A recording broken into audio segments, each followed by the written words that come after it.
Assalamualaikum warahmatullahi wabarakatuh. Bagaimana kabarnya anak-anak? Semoga sehat selalu ya. Jangan lupa tetap menerapkan 3M, yaitu mencuci tangan dengan sabun, memakai masker, dan menjaga jarak. Selanjutnya, Ibu ingatkan kembali, jangan lupa untuk mengakses absensi terlebih dahulu, karena absensi juga mempengaruhi nilai kalian ya. Dan absensi sudah Ibu terapkan sesuai dengan waktunya. Jika ada yang kesulitan untuk absensi, bisa langsung WhatsApp ke nomor Ibu saja. Oh ya, jangan lupa tonton video pembelajaran daring atau online kali ini sampai habis, karena akan ada kuis-kuis untuk kalian kerjakan. Baik, materi pertemuan kali ini adalah tentang kelangkaan dan kebutuhan manusia, yaitu pada bab 3 subtema aktivitas manusia dalam memenuhi kebutuhan. Baik, adapun tujuan pembelajarannya yaitu sebagai berikut. Ada 4 ya. Yang pertama, menjelaskan kelangkaan dan kebutuhan manusia. Yang kedua, menyebutkan kebutuhan manusia. Yang ketiga, sebab-sebab terjadinya kelangkaan.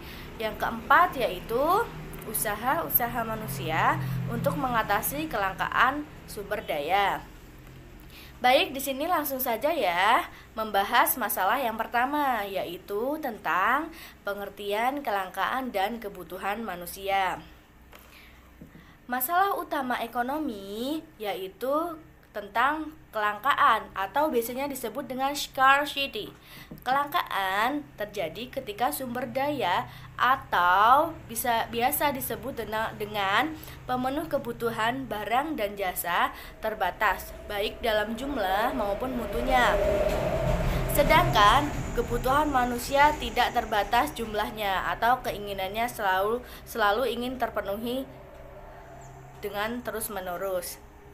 Kelangkaan ekonomi adalah salah satu masalah ekonomi yang paling mendasar yang kita hadapi setiap harinya. Adalah istilah yang sering digunakan dalam ekonomi untuk merujuk pada kesenjangan antara penawaran dan permintaan akan sumber daya. Ini adalah salah satu prinsip yang tidak cukup untuk dibagikan begitu saja. Kelangkaan memaksakan orang untuk melakukan pertukaran, yaitu keputusan sulit tentang bagaimana mengalokasikannya, tentang sumber daya secara efisien atau digunakan secara efisien oleh masyarakat atau pengguna, seperti barang dan jasa, tentang alam, sumber daya alam. Karena sumber daya menjadi lebih langka, biaya biasanya naik, kelangkaan seringkali relatif, terutama ketika menyangkut sumber daya alam yang melimpah dan diberikan ke daerah yang kekurangan pasokan di daerah lainnya. Kerusakan lingkungan hidup akibat pemanfaatan sumber daya yang berlebihan dapat menimbulkan bencana, sehingga masyarakat menerapkan usaha-usaha untuk tetap pelestarian lingkungan hidup. Melakukan pelestarian lingkungan hidup artinya yaitu masyarakat harus memanfaatkan sumber daya alam yang ada atau sumber daya yang ada dengan cara yang bijaksana, sehingga keseimbangan lingkungan di dalam sumber daya alam itu tetap terjaga. Baik, selanjutnya yaitu tujuan pelestarian lingkungan hidup, diantaranya yaitu sebagai berikut. Yang pertama yaitu mewujudkan manusia sebagai pembinaan mitra lingkungan hidup. Yang kedua yaitu tentang mewujudkan kelestarian antara hubungan manusia dengan lingkungan hidup. Yang ketiga yaitu melaksanakan pembangunan berkelanjutan yang berwawasan lingkungan demi generasi yang mendatang atau generasi yang akan datang ya. Selanjutnya, mengendalikan pemanfaatan sumber daya alam secara ekoefisiensi. Oke? Baik, yang kedua yaitu tentang kebutuhan manusia. Kebutuhan manusia dapat diartikan sebagai sesuatu yang dibutuhkan oleh manusia atau keinginan manusia yang harus dipenuhi. Kebutuhan manusia dapat berupa barang atau jasa. Manusia sebagai makhluk hidup pasti memiliki berbagai keinginan atau kebutuhan sebagai penunjang hidup atau kebutuhan hidup sehari-hari. Yang sering kita kenal sebagai manusia memiliki kebutuhan yaitu pangan, sandang, papan, serta kebutuhan-kebutuhan lain untuk memenuhi kepuasan atau kebutuhan hidup dengan capaian suatu kata yaitu kemakmuran kehidupan. Ya, terlanjut, apabila manusia dapat memenuhi kebutuhannya, maka dapat dikatakan bahwa hidupnya atau kehidupan manusia itu telah mencapai kata kemakmuran atau kemakmuran hidupnya ya. Begitu juga dengan Kemakmuran juga dapat terjadi bila sebagian besar kebutuhan hidup manusia sudah terpenuhi dengan baik dalam kesehariannya untuk hidup. Yang ketiga yaitu sebab-sebab terjadinya kelangkaan.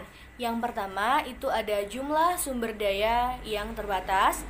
Yang kedua, sukar memperoleh sumber daya. Yang ketiga, kebutuhan semakin banyak. Yang keempat, faktor geografis penyebaran sumber daya.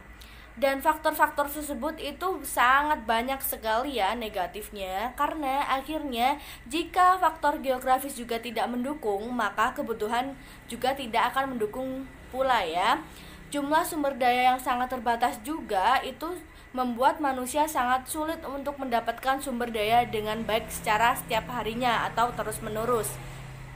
Dan kebutuhan manusia yang semakin banyak itu jika ditempatkan di tempat geografis yang tidak tepat, misalnya kebutuhan yang dicari tidak tepat, maka kehidupannya juga tidak akan baik atau akan terjadi kekurangan dalam hidupnya. Tetapi jika kehidupannya ditempatkan di geografis yang tepat, maka kebutuhannya juga atau untuk memenuhi kebutuhannya juga dapat terpenuhi.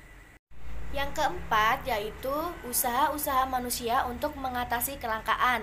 Ada 4, yaitu yang pertama menghemat sumber daya alam, yang kedua memelihara dan melestarikan sumber daya alam dengan baik, yang ketiga menciptakan alat atau pemuas barang pengganti, yang keempat meningkatkan pengelolaan berbagai macam sumber daya alam.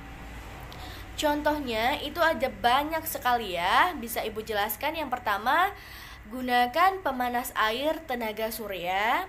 Yang kedua, matikan lampu yang sudah tidak terpakai dan jangan biarkan air menetes. Selanjutnya yaitu gunakan lampu yang hemat energi atau hemat listrik ya. Terus mencari alternatif lain yang lebih hemat listrik dan tidak menambang terus-menerus ya. Bisa gunakan lampu yang hemat listrik jika tidak ingin melakukan pemborosan listrik, dan matikan listrik kalian yang di rumah ya anak-anak tepat waktu. Jangan juga menggunakan kipas angin secara berlebihan dan jangan menonton TV secara berlebihan karena itu dapat menyebabkan pemborosan pada sumber daya ya. Baik anak-anak, Ibu rasa cukup pembelajaran daring pada pertemuan kali ini, dan jangan lupa mengerjakan soal latihan yang sudah Ibu berikan. Itu ada 5 soal ya. Dan jika ada kesulitan bisa langsung saja hubungi Ibu atau WhatsApp ke nomor Ibu ya.